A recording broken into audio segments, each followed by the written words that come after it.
দেখুন, আমাদের যে ১৭ বৎসর স্বৈরা শাসকের নির্যাতনে আমরা ছিলাম, ভোট দিতে পারি নাই ১৭টা বছর। এখন ডক্টর ইউনূসকে কোনো জনগণ বসায় নাই। কিছু মানুষ তাকে পছন্দ করছে, অন্তর্বর্তী সরকার হিসাবে তাকে বসানো হয়েছে, তার হাতে দায়িত্ব দেওয়া হয়েছে। সে যে সংস্কার কথা বলতে আসছে, এই সংস্কার করবে জনগণের যে প্রতিনিধি হবে, জনগণের সরকার, জনগণ যারে ভোট দিয়ে ওই সংসদে পাঠাবে, তারা সংস্কার করবে। কিন্তু ডক্টর ইউনূসের কাজ হয়েছে সংস্কার করবে যে একটা নির্বাচন যেমন অনিয়ম ছিল, জাল ভোট দেওয়ার একটা সিস্টেম ছিল, একজনের ভোট আরেকজন দিয়ে আসতো, এই কাজগুলোকে ডক্টর ইউনূস সংস্কার করবে। সংস্কার করে অতি তাড়াতাড়ি সুন্দর একটা নির্বাচন দিয়ে তার মান সম্মান নিয়ে সে চলে যাবে। জনগণ তাকে সম্মান করবে, তাকে স্যালুট জানাবে যে তার সংস্কারের কারণে সুন্দরভাবে সুস্থ একটা ভোট, আমার ভোট আমি দিতে পারছি, এটা নিয়ে আমি ডক্টর ইউনূসকে ধন্যবাদ দেব। এই না যে ডক্টর ইউনূস সংস্কারের কথা বলে দীর্ঘমেয়াদী থাকার একটা পরিকল্পনা করবে। দীর্ঘমেয়াদী থাকার তার কোনো যুক্তি আসে না। কারণ কি সংস্কার করতে আছে তিনি? জুলাই আন্দোলন থেকে এই পর্যন্ত ৮ মাস হয়ে গেছে গা, এখন পর্যন্ত এই স্বৈরা শাসকের বিরুদ্ধে যে মামলাগুলো হয়েছে, এই মামলাগুলোই তো এজাহার করতে পারে নাই। বিভিন্ন থানার এসি, বিভিন্ন থানার ওসিরা দুর্নীতি করতে আছে, এগুলো সে ধরতে পারে না। সে কি সংস্কার করতে আছে? সে সংস্কারের একটা দোয়াই দিয়ে দীর্ঘমেয়াদ থাকতে চায়, এটা জনগণ কখনো মেনে নেবে না।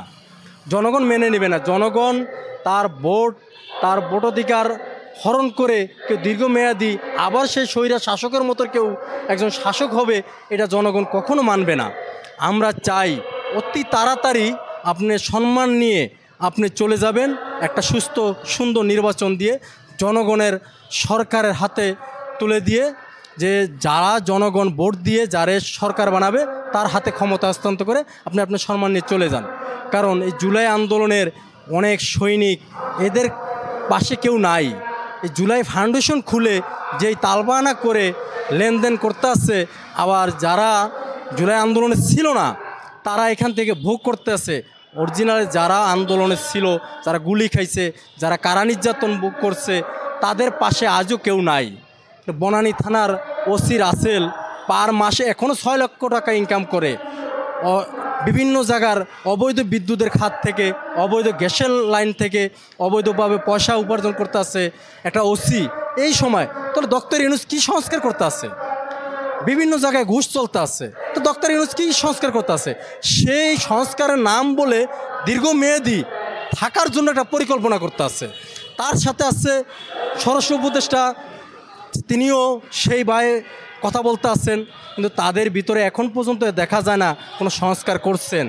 সংস্কার যদি করে থাকতেন তাহলে আওয়ামী লীগের যে ফেসিদ, যে সন্ত্রাসী বাহিনী এখনও এলাকায় ঘুরতে আছে, এখনও তাদের নামে মামলা আছে, তারা বিভিন্ন এলাকায় হুঙ্কার দিতে আসছে, বিভিন্ন এলাকা থেকে তারা ছিনাটান করে হাঁটতে আছে, তাহলে এই সরকার কী সংস্কার করতে আছে? যাদের নামে মামলা হয়েছে তাদেরকে অ্যারেস্ট করতে আসে না, তাহলে কী সংস্কার করবে? এই সংস্কার দোয়াই দিয়ে আপনি ডক্টর ইউনূস আর গদিতে থাকার চেষ্টা করেন না। আপনি জনগণের ভোটাধিকার দেওয়ার ব্যবস্থা করেন এবং জনগণের নির্বাচিত সরকারের হাতে ক্ষমতা হস্তান্তর করে দিয়ে আপনি বিদায় নেন। আমরা আপনাকে সম্মান দেই এবং সম্মান জানাই, এবং আপনাকে আমরা অনেক পছন্দ করতাম।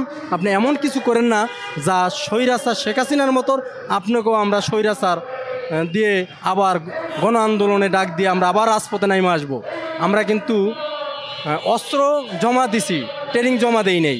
আমরা 24-এ গণ উৎপাদন এবং স্বৈরাচার পতন করছি, রাজপথে ছিলাম, গুলি খেয়েছি, জেলে গিয়ে কারা নির্যাতন ভোগ হয়ে এসেছি, কিন্তু আমরা এখনও পিছ পাও হটি নাই। তো আপনার কাছে আমরা ক্ষমতা হস্তান্তর করছি, পছন্দ করি আপনি অতি তাড়াতাড়ি আমাদেরকে একটা নির্বাচনমুখী করেন। আপনি আর এই সংস্কার দেখাইয়া আমাদেরকে আর দীর্ঘমেয়াদী করতে যায়েন না।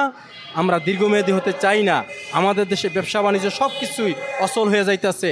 কেউ অত্যবধি সরকারের কাছে অন্তর্বর্তী সরকারের কাছে কেউ ব্যবসা করতে আসবে না যে আমি একটা বাসা নিব, এই বাসার মেয়াদ নাই, এই বাসা ভাঙবো কদিন পরে, তাহলে আমার বাসা মাল জিনিস নিয়ে আমি এখানে আইসা আবার হয়রানি হয়ে যাব, এরকম কেউ আসবে না। এখানে যে একটা মেয়াদ থাকতে হবে, যে একটা জনগণের সরকার 5 বছর মেয়াদ আছে, তার সাথে সকল ব্যবসায়ীরা আসবে, সবাই ব্যবসা করতে আসবে, সবাই বিনিয়োগ করতে আসবে, যে আমি 5 বছর বিনিয়োগ তার সাথে করতে পারবো। কিন্তু এই সরকারের তো কোনো মেয়াদ নাই, তার সাথে কেউ বিনিয়োগ করতে আসবে না, তার সাথে কেউ ব্যবসা করতে আসবে না।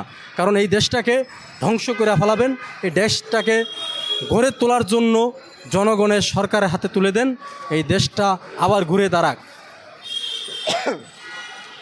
ডক্টর মোহাম্মদ ইউনূসকে বলবো সম্মানের সাথে একটা নির্বাচন অতি তাড়াতাড়ি দিয়ে দেন।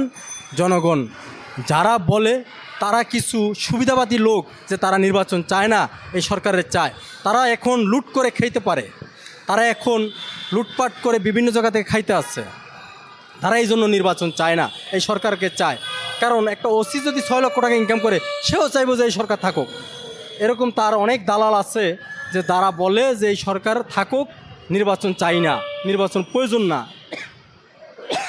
যারা এই সরকারের দালাল, যারা লুটপাট করতে পারে, যারা চাঁদাবাজি করতে পারে, যারা ঘুষ খেতে পারে, যারা নিয়োগ বাণিজ্য করতে পারে, তারা বলে যে এই নির্বাচন চাই না। যেমন স্বৈরাচারের আমলেও চাইছিল যে যারা লুটপাট করতে পারছে তারা নির্বাচন শেখ হাসিনার আমলেই চাইছে।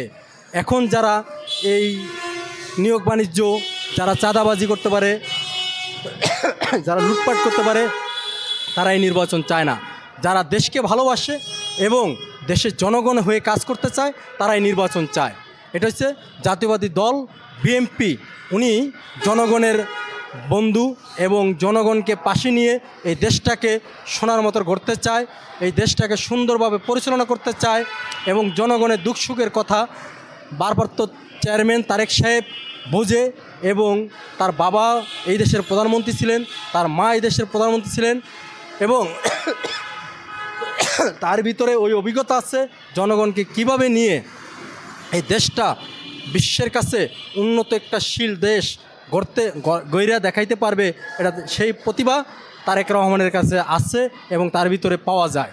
এবং তার কথা, তার অনেক মাধুর্য এবং তার কথাবার্তা শুনলে জনগণের মন শান্তি হয় এবং তার নেতাকর্মীরা তাদেরকে অনেক ভালোবাসে এবং এই দেশটাকে ভালোবাসে। এই 17 বছর বিএনপির যে নেতাকর্মীরা নির্যাতনের শিকার হয়েছেন, কখনো তাদের গায়ের জামা চেঞ্জ করেন নাই, আর বিএনপিকে জান প্রাণ দিয়ে ভালোবাসে, জিয়াউর রহমানের আদর্শকে ভালোবাসে।